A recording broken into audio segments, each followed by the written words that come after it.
Hello everyone, welcome back to Math with Allison. Today we're working in our integration series, so we're going to be talking about integrating using trig substitution, and we're going to be using the form a squared plus x squared. So let's go ahead and dive into it. What type of substitution do we want to use when we see a squared plus x squared? And that is going to be that x is equal to a times tangent of theta. So let's go ahead and set it up with a triangle to really see why. If I divide both sides by a, I get what our opposite over adjacent is equal to. So I get x a, and that means our remaining side, our hypotenuse, has to be the square root of a squared plus x squared, which is how we get the a squared plus x squared. That is why we use x equals a tangent of theta. So let's go and try some examples. So here we have the form 1 plus x squared. So the form that we see is 1 squared plus x squared, right? Which tells us that our a is equal to 1. So let's go ahead and set this up. We get x is equal to 1 times tangent of theta, or you could just write that as tangent of theta. So we get opposite over adjacent, which means our remaining side has to be 1 minus x squared. So we have our x, right, which we are going to replace in our integral. We get x is equal to tangent of theta. But we also want to replace our dx. And so we're going to actually use this equation, x equals tangent of theta, in order to figure out what dx is equal to. So what I'm going to do is I'm going to take the derivative of both sides in terms of x. So I get 1 on the left side is equal to, that becomes secant squared of theta.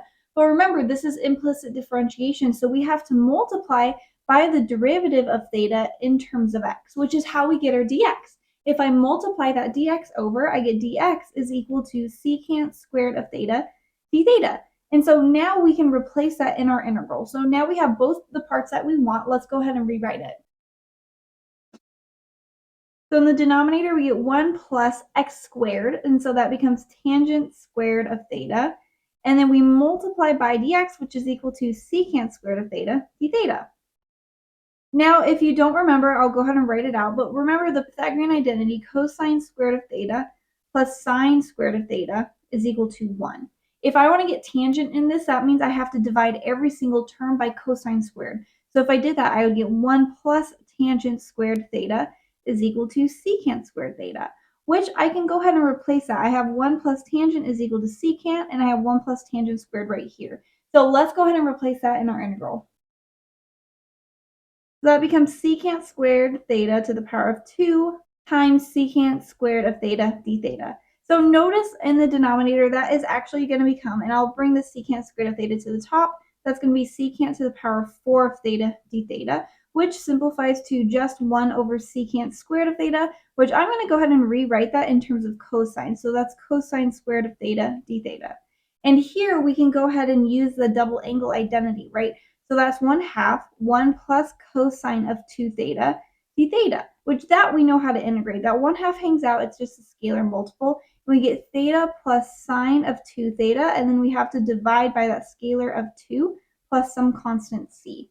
And then we can multiply that through, so we get 1/2 times theta plus, and that becomes sine of 2 theta divided by 4 plus c. So remember, we're not done yet. We need to go ahead and use this triangle because we need to rewrite everything in terms of x. I do not want to leave it as theta. So I'm going to bring that triangle back down here. And first, we need to find what theta is. Well, we know that x is equal to tangent of theta. So in order to get theta by itself, I take inverse tangent of both sides. And here we get theta is equal to inverse tangent. So I can replace that already. Now, how do we find sine of 2 theta? We do not. Instead, we rewrite it. So 1/4 is a scalar multiple. And we rewrite this as 2 cosine of theta sine of theta. And that's a trig identity, right? Plus c. And so that I actually can find from the triangle. So I'm going to rewrite this. 1/4 times 2, that's just 1/2. So cosine of theta is adjacent over hypotenuse. So adjacent is 1, hypotenuse is 1 minus x squared. This is why I draw the triangle, because we have to come back and use it. Sine is going to be opposite, which is x over hypotenuse 1 minus x squared plus c. And we can go ahead and simplify that out if you wanted to. In the numerator, we have x. In the denominator, we have that value of 2. And then when we multiply the square roots, they cancel each other out. So we get 1 minus x squared, normal, plus c. And that right there is our solution.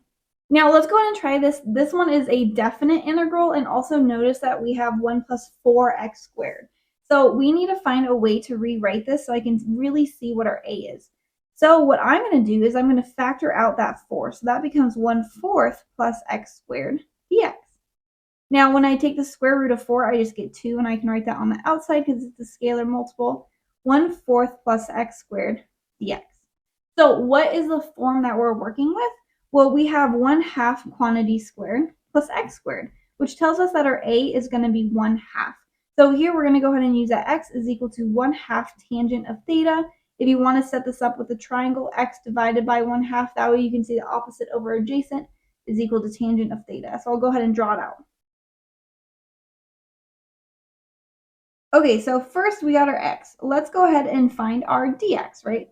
So take the derivative, I get 1 equals 1/2 secant squared of theta, d theta divided by dx. Once you start getting comfortable with that, a lot of people just skip to this step where they know they're going to multiply the dx over. That's totally fine, whatever you're comfortable with. But now we have what our dx is equal to, and there's one more thing we have to change now, and that has to do with the bounds.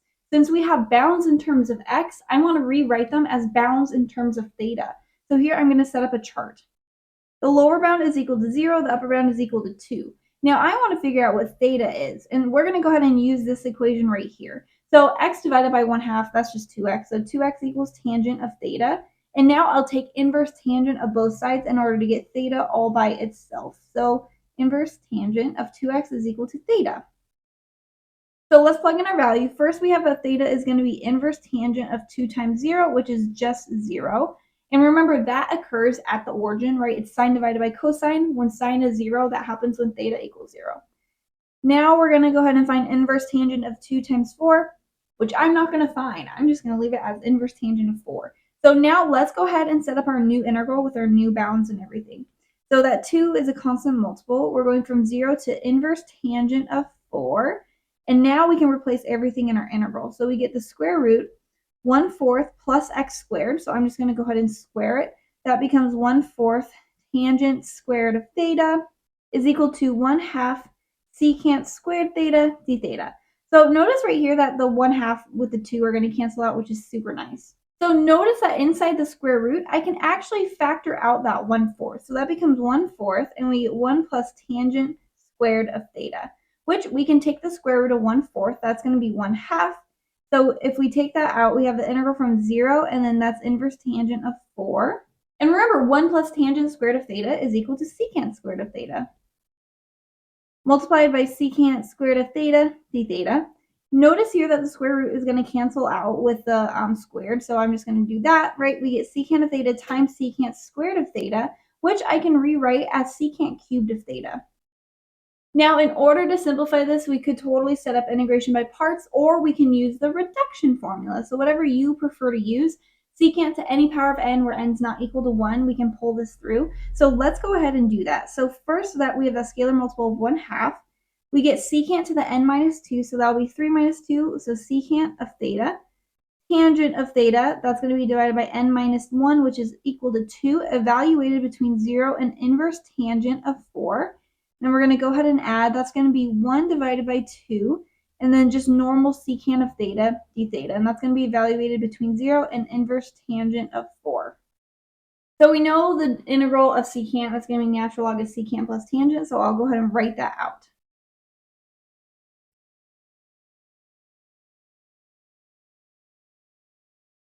So I also multiplied that 1/2 in, so those both became 1/4. And now we can evaluate this doing upper minus lower. So I'll go ahead and plug that in.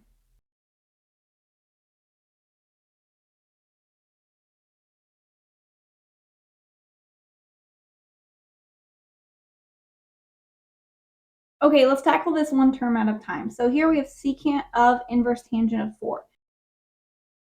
Okay, remember that inverse tangent of 4 is going to be the angle at which the ratio between the opposite and the adjacent is equal to 4. So that means this is going to be the square root of 16 plus 1, which is equal to square root of 17. Now, using this triangle, we can find secant. So secant is going to be hypotenuse over adjacent. So I'm going to go ahead and write that in right here. We get that is equal to the square root of 17 divided by 1. So we get square root of 17. Okay, tangent of inverse tangent, those cancel each other out, and we're just left with 4. And this is going to be divided by 4 plus 1/4. And we have natural log of secant of inverse tangent, which we found was the square root of 17, plus 4. And now we're going to go ahead and subtract some things off. So secant of 0 is 1 over cosine. At 0, cosine is equal to 1. So we get 1 divided by 1. And then tangent of 0, sine over cosine, that's going to be 0. And so we're just going to subtract off 0 right there. And then minus 1/4 natural log of 1 plus 0. So natural log of 1 plus 0 is a natural log of 1. So that whole term goes to 0. So here we're left with our solution, the square root of 17 plus 1/4, the natural log of the square root of 17 plus 4. So here we have one more integral that we're going to go ahead and solve. So here we have the form x squared plus a squared, and looks like our a is going to be equal to 3, right? Because 3 squared is equal to 9. So here we're going to use x equals 3 tangent of theta, and so we can see our triangle really well. We can divide that 3 over, and we can go ahead and draw it out. So we have our x, we need to find our dx, so we're going to take the derivative, and I'm just going to skip to that step like I talked about earlier. So secant squared of theta d theta. So now we can go ahead and replace everything inside our triangle. So we get x squared. If I square that term, I'm going to get 9 tangent squared of theta. And now let's go ahead and plug in some values into the denominator. So again, this is going to become 9 tangent squared of theta plus 9 times dx, so 3 secant squared of theta d theta. Let's go ahead and simplify this. So if we factor out a 9, we can take the square root of that 9, in which we get 3. We can bring that out, and we're left with 1 plus tangent squared of theta, or tangent squared of theta plus 1. And like we said, that is equal to secant squared of theta. And we're taking the square root of it, which means we can simplify it down just to secant of theta. And notice that we have a secant squared of theta, so that square cancels out with that secant. And then finally, we can divide out these scalars, so that becomes a 3 in the numerator. Notice that we have a 3 right here and a 3 right here, and so that becomes 9 times tangent squared of theta multiplied by secant of theta d theta. Now what I'm going to do is rewrite this. I'm going to bring that 9 to the outside. It's just a scalar multiple. Tangent squared of theta is equal to secant squared of theta minus 1 using the Pythagorean identity, and that's multiplied by secant of theta d theta, which we can go ahead and multiply this through. So we get secant to the power of 3 of theta d theta minus 9 times the integral of secant of theta d theta. You can take a wild guess on what we're going to go ahead and use. We're going to use the reduction formula. So that becomes 9 times, and we did this in the last problem, so secant of theta, tangent of theta divided by 2, plus 1/2, and that's the integral of secant of theta d theta. And then minus that other remaining 9 secant of theta d theta. If you wanted, we can multiply this 9 through to those two terms, so we get 9/2, and then this also becomes 9/2. So notice what we can do. We can go ahead and combine these two terms. So 9/2 minus 9 is going to be negative 9/2. So we get 9 secant of theta, tangent of theta, divided by 2. And we're going to go ahead and subtract all 9/2, and then the integral of secant, which we know is equal to the natural log of secant theta plus tangent of theta. And this is an indefinite integral, so we need to add our constant of integration. So remember, we have to use our triangle in order to find the exact answer because we don't want to leave it in terms of theta. So we have those 9/2, and let's get secant of theta. So that's hypotenuse x squared plus 9 divided by adjacent times tangent, which is going to be x divided by 3, minus 9/2 natural log of secant, which we found was the square root of x squared plus 9 divided by 3 plus tangent x divided by 3 plus c. And there is our solution. So that's all I have for us in this video today. If you enjoyed it, I have many more like it, so make sure to check out my playlists. They're linked down below. Otherwise, please give this video a thumbs up and comment other problems or topics you'd like to see done. Thanks for watching.